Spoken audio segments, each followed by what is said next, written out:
வணக்கம். தமிழ் ஃபுட் கார்னரில் ரொம்ப டேஸ்டான பக்கோடா குருமா பண்ணலாம். அதுக்கு முன்னாடி நம்ம சேனலை சப்ஸ்கிரைப் பண்ணாதவங்க சப்ஸ்கிரைப் பண்ணி வச்சுக்கோங்க. கூடவே பெல் பட்டனையும் கிளிக் பண்ணிக்கோங்க. அரை கப் கடலைப்பருப்பு 2 மணி நேரம் ஊற வச்சுட்டு தண்ணியை வடித்து வச்சுருக்கேன். அதில் 1/4 இன்ச்சு இஞ்சி தோல் சீவி வச்சுருக்கேன். 1/4 டீஸ்பூன் சோம்பு, 1 டீஸ்பூன் தனி மிளகாத்தூள். இதை மிக்சியில் கொரகொரப்பாக அரைச்சி எடுத்துகிட்டு வந்துடலாம். தண்ணி சேர்க்காம இந்த மாதிரி கொரகொரப்பாக அரைச்சிக்கணும்.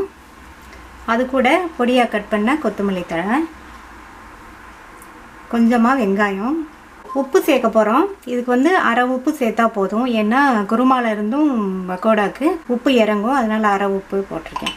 இதை நல்லா எல்லாத்தையும் ஒன்றா கலந்து பிசைஞ்சுக்கணும். குருமா ரெடி பண்ணிடலாம்.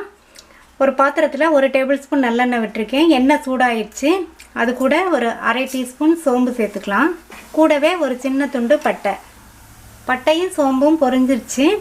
இதில் 2 சின்ன சைஸ் பெரிய வெங்காயம் பொடியாக கட் பண்ணது அதில் சேர்த்துக்கலாம். இந்த வெங்காயம் நல்லா வதங்கி பொன்னிறமாக வரட்டும். வெங்காயம் நல்லா வதங்கிடுச்சு. அரை டேபிள் ஸ்பூன் இஞ்சி பூண்டு விழுது சேர்த்துட்டு இதுவும் நல்லா பச்சை வாசனை போக வதங்கட்டும். 2 தக்காளி பழம் பொடியாக கட் பண்ணது சேர்த்துட்டு கிரேவிக்கு தேவையான அளவு உப்பு. இந்த தக்காளி நல்லா மசிஞ்சு வரட்டும்.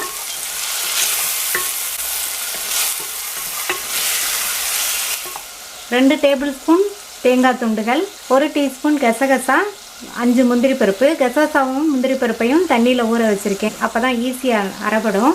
இது ரெண்டையும் நல்லா நைஸாக அரைச்சி எடுத்துகிட்டு வந்துடலாம். தக்காளி நல்லா மசிஞ்சு சாஃப்ட் ஆகிடுச்சு. அதில் அரை டீஸ்பூன் மஞ்சள் தூள், 2 டீஸ்பூன் தனி மிளகாத்தூள், 3 டீஸ்பூன் தனியாத்தூள்,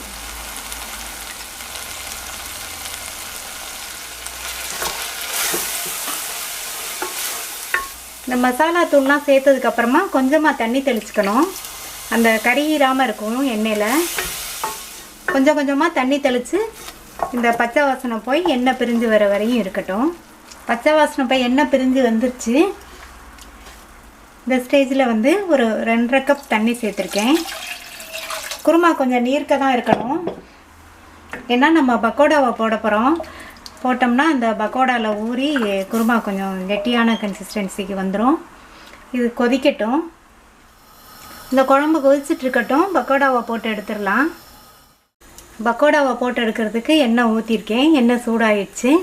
இந்த மாவில் கொஞ்சம் கொஞ்சமாக எடுத்து கிள்ளி கிள்ளி போடணும். இந்த மாதிரி ஒரே மாதிரி சைஸாக போட்டுக்கங்க. நிதானமான சைஸாக இருக்கட்டும். ரொம்பவும் பெருசாக போட்டாலும் நல்லா இருக்காது.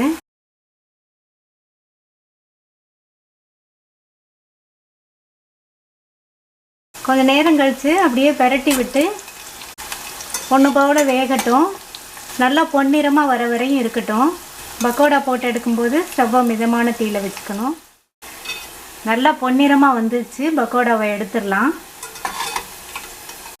இதே மாதிரி மீதி உள்ள எல்லா பக்கோடாவையும் பொரிச்சு எடுத்துடலாம். எல்லா பக்கோடாவையும் போட்டு எடுத்தாச்சு. இந்த சைடு குழம்பு நல்லா கொதிச்சிட்ருக்கு. குழம்பு நல்லா கொதிச்சு நம்ம ஊற்றின தண்ணி கொஞ்சம் வற்றிடுச்சு. அரைச்சி வச்ச பேஸ்ட்டை சேர்த்துக்கலாம்.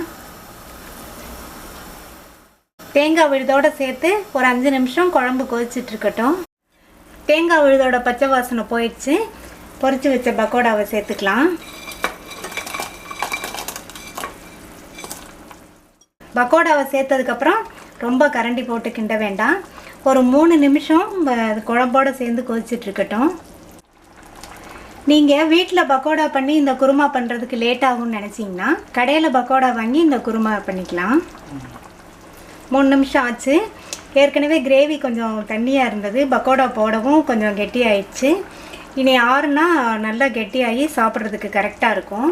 இப்போ ஸ்டவ் ஆஃப் பண்ணிடலாம். கடைசியாக கொத்தமல்லி தழை போட்டுக்கலாம். இது ரொம்ப ரொம்ப டேஸ்டான பக்கோடா குருமா ரெடி ஆயிடுச்சு. இது சாதத்தோடு போட்டு பிசைஞ்சு சாப்பிட்லாம். சப்பாத்தி, இட்லி, தோசைக்கும் சாப்பிட்றதுக்கு ரொம்ப நல்லாயிருக்கும். இந்த வீடியோ உங்களுக்கு பிடிச்சிருந்தா லைக் பண்ணுங்கள், ஷேர் பண்ணுங்கள், கமெண்ட் பண்ணுங்கள். தேங்க்யூ.